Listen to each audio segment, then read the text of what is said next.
trechinho de uma última canção que fala sobre milagre também. Me convidaram para fazer um exame ergoespirométrico, porque precisava fazer uma atividade física em um centro esportivo. E lá falaram: André, você precisa correr na esteira, fazer o ergoespirométrico, correr com uma máscara, com eletrodos, monitorando a sua pressão, batimentos cardíacos, tudo isso sendo monitorado. E durante esse teste, que durou uns 10, 15 minutos, a esteira ia acelerando, eu ia correndo um pouco mais, até uma velocidade de 13 km por hora, e logo o médico pediu para que desligasse. Eu desci da esteira já suado. E eu me recordo que quando eu estava na clínica eu fazia inalação de manhã, de tarde e de noite, porque tive problemas sérios no meu pulmão, expelindo sangue, e eu fazia com medicamentos muito fortes, 40 minutos de manhã, 40 tarde, 40 à noite. E saio da clínica naquela condição, compro um saxofone, conheço o meu Jesus, começo a louvá-lo com esse instrumento, e aos 37 anos, lá na frente, o médico olha para os meus exames e diz assim: André, há duas particularidades no seu exame. Primeiro, você estava sedentário, parado, e com 37 anos é incrível o seu resultado, ele deu excelente. E para alguém na sua idade, que está parado de atividades físicas, isso é muito bom, está muito bem de saúde. Mas o segundo ponto que me chama mais a atenção é a sua capacidade de VO2 max, de oxigenação do seu pulmão. Uma pessoa normal conseguiria oxigenar 35 pontos, um triatleta 45 pontos. Você oxigenou acima dos 50 pontos, com certeza você nunca fumou, nunca bebeu, nunca usou drogas. Glória a Deus! Aí dei essa risada para ele e disse assim: olha, eu já fiz tudo isso, eu já fui internado 2 vezes, eu tive problemas sérios no pulmão. Ele falou: impossível, você está brincando comigo. Eu falei: não estou brincando, é verdade. Eu comecei a contar a minha história para ele, ele coçou a cabeça, médico, racional. Aí ele disse assim: olha, eu já sei. Eu falei: o que foi? É genético. Eu falei: não, é o poder de Deus na minha vida. E esse poder está acessível a cada um que crê. Esse poder do Senhor está presente nesse culto. Essa misericórdia do Senhor, a salvação do Senhor está aqui para cada um de nós. O milagre do Senhor em cada vida, em cada particularidade, ele está acessível se você crê e se você entender os caminhos do Senhor para a sua vida. Eu quero encerrar com essa canção, e no momento certo eu peço para que você cante. Todos nós, creio que já estaremos bem preparados para ouvir a mensagem do Senhor nessa noite.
olhando para você também.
A igreja se coloca em pé e mereça a palavra do Senhor.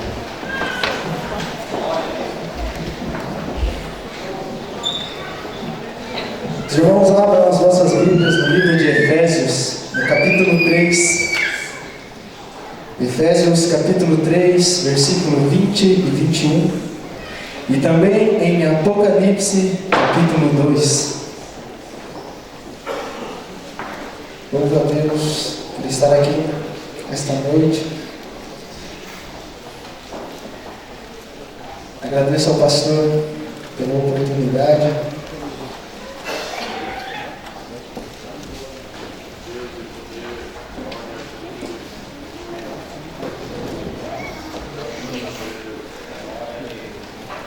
Efésios capítulo 3, versículo 20. Quem encontrou, diga amém. Amém. Ora, aquele que é poderoso para fazer tudo muito mais abundantemente, além daquilo que pedimos ou pensamos, segundo o poder que em nós opera, a esse glória na igreja, por Jesus Cristo, em todas as gerações, para todos sempre. Amém. Apocalipse, capítulo 2. Escreve ao anjo da igreja que está em Éfeso: isto Isto diz aquele que tem na sua destra as 7 estrelas, que anda no meio dos 7 castiçais de ouro. Eu sei as tuas obras e o teu trabalho, e a tua paciência, e que não podes sofrer os maus, e pusestes à prova os que dizem ser apóstolos, e o não são, e tu os achaste mentirosos. E sofrestes, e tem paciência, e trabalhaste pelo meu nome, e não te cansaste. Tenho, porém, contra ti, que deixaste o teu primeiro amor. Lembra-te, pois, de onde caíste, e arrepende-te, e pratica as primeiras obras. Quando não, brevemente a ti virei, e tirarei do seu lugar o teu castiçal, se não te arrependeres. Tens, porém, isto, que aborreces as obras dos nicolaítas, as quais eu também aborreço. Quem tem ouvidos, ouça o que o Espírito diz às igrejas. Ao que vencer, dar-lhe-ei a comer da árvore da vida, que está no meio do paraíso de Deus. Os irmãos podem se assentar. A carta escrita por Paulo, endereçada à cidade de Éfeso. Éfeso é a capital da província romana da Ásia, onde se situa atualmente a Turquia. Esta carta é direcionada aos cristãos daquela cidade e aos cristãos no modo geral. Nós vemos, segundo a história, que a cidade de Éfeso, ela era reconhecida pelo templo que havia para a deusa Diana ou Artemis. Este templo era considerado uma das 7 maravilhas do mundo antigo. Ali neste templo ocorria um grande comércio e ele era tido como um grande centro bancário daquela região. Acredita-se, segundo a história, que havia mais ou menos 250 mil habitantes naquela cidade e também mais os peregrinos que por ali passavam. Então Paulo, em sua segunda viagem missionária, esteve passando pela cidade de Éfeso e ali deixou um casal, Áquila e Priscila, para propagar o evangelho naquela cidade.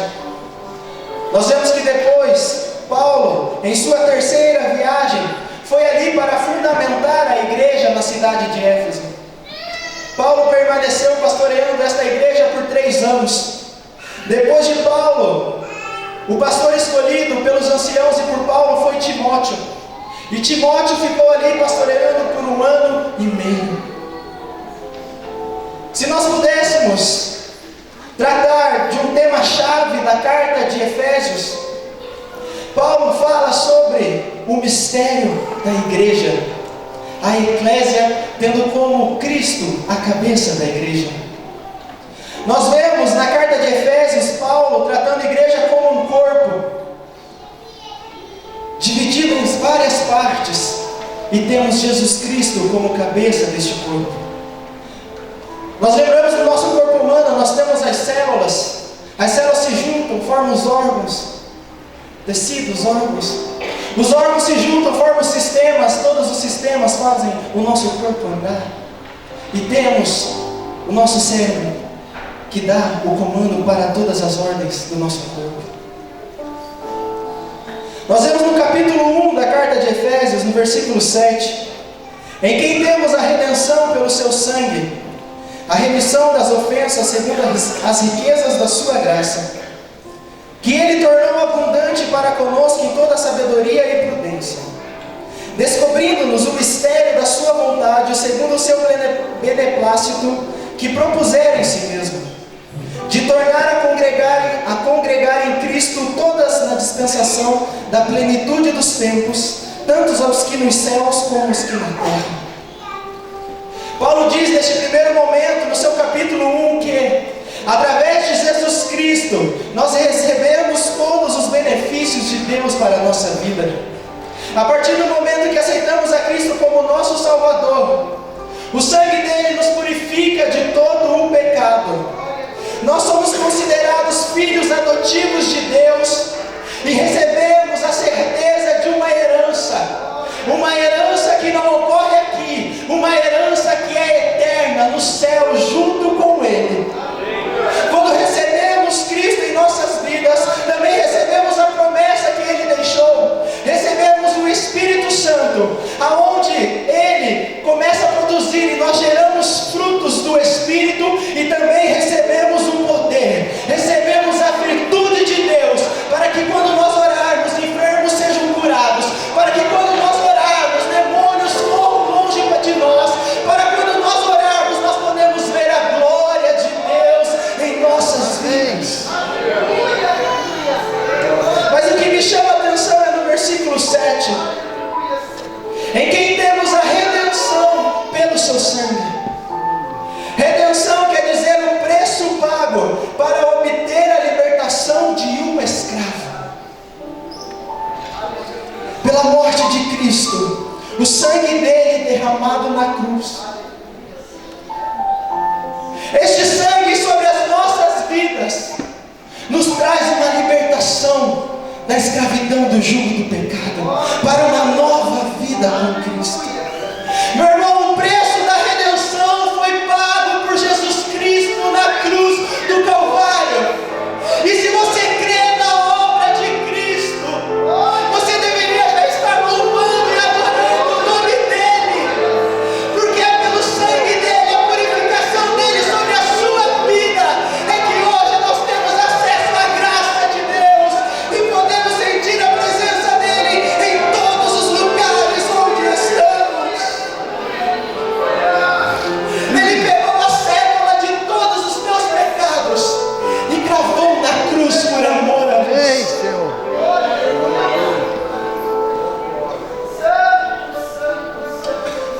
No capítulo 2, Paulo diz: porque por ele ambos temos acesso ao Pai em um mesmo Espírito. Assim que já não sois estrangeiros nem forasteiros, mas concidadão dos santos e da família de Deus, edificados sobre o fundamento dos apóstolos e dos profetas, de que Jesus Cristo é a principal pedra da esquina, no qual todo o edifício bem ajustado cresce para templo santo no Senhor, Amém.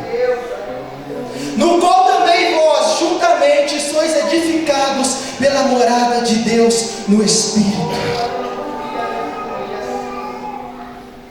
Pela obra de Cristo, inúmeras barreiras foram derrubadas. Glória a Deus. Através do sacrifício dele, o véu se rasgou de alto a baixo, e a glória de Deus encheu a terra. O Senhor Jesus, ele não impõe condições para nós termos acesso à graça, a não ser crer no sacrifício dele. O Senhor Jesus não pergunta a sua idade para ter acesso à graça de Deus. O Senhor Jesus Cristo não pergunta quando você tem no bolso para ter acesso à graça de Deus. O Senhor Jesus Cristo não pergunta quantos títulos você tem para ter acesso à graça de Deus. Ele não pergunta, ele somente quer um coração quebrantado e voltado para ele, que confesse ele como suficiente Salvador da sua vida, e você recebe o selo do Espírito Amém. Santo. Glória a Deus. Então você começa a erguer um fundamento, você começa a erguer uma casa, um edifício, aonde ele quer ter morada permanente. É por isso que pregadores itinerantes falam que a escada de Deus é diferente. Primeiro você desce para baixo, para depois você subir. Você edifica, você faz a fundação da sua casa em Jesus Cristo. Você aniquila o seu eu, você renuncia às suas vontades, e você começa a cavar, e vai se cavando até a pedra da esquina, que é Cristo. E a partir do momento em que você vive com Ele, o teu edifício daí começa a crescer espiritualmente. Você começa a ter uma vida com Deus, uma intimidade com Deus, o sobrenatural de Deus em sua vida. E a igreja, ela não é formada pelo templo material. A igreja, ela não é formada pelo mármore, por essa madeira, por esses tijolos, por esse lindo templo. A igreja de Cristo é formada por mim e por você. Glória a O Deus. edifício que ele está edificando é aqui dentro.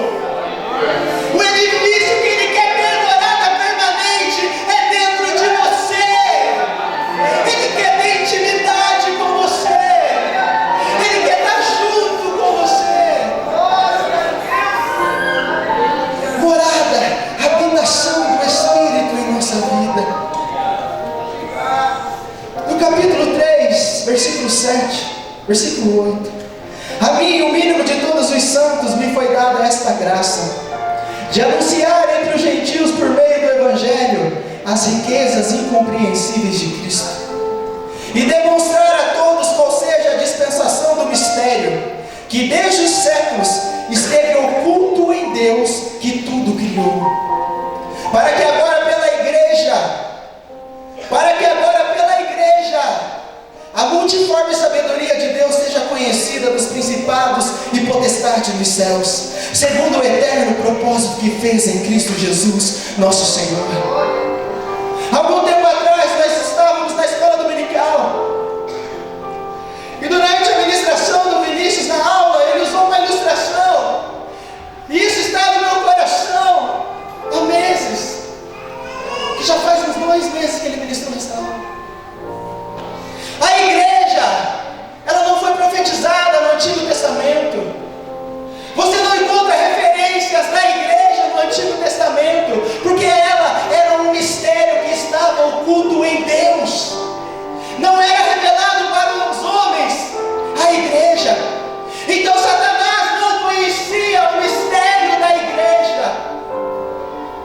Então a ilustração que o Vinícius usou: bom, nasceu Jesus Cristo de uma virgem na cidade de Belém, profetizado pelos profetas. O ministério de Cristo ocorreu, ele foi crucificado.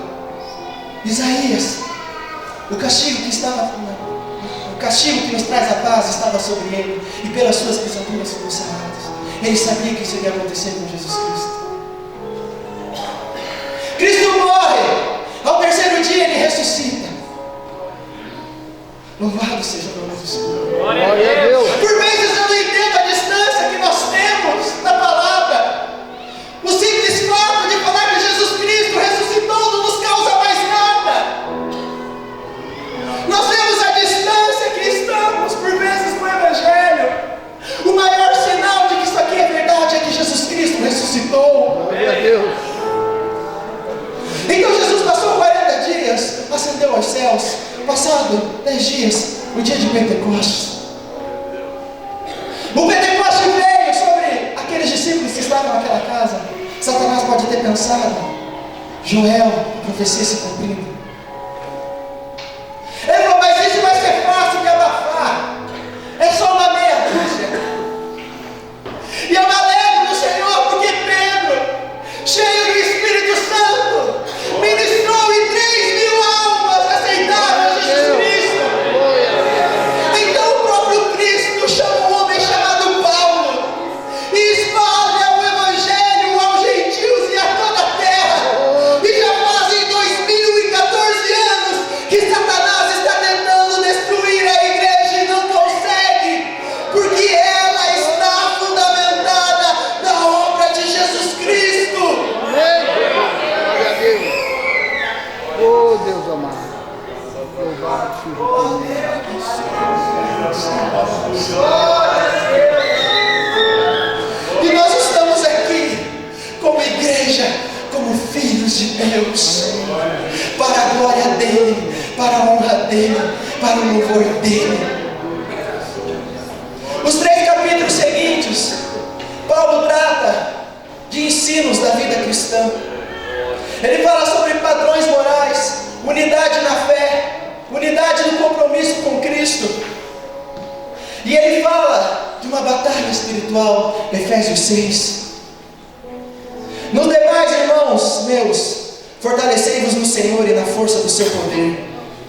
Revesti-vos de toda a armadura de Deus, para que possais estar firmes contra as astutas ciladas do diabo. Porque não tem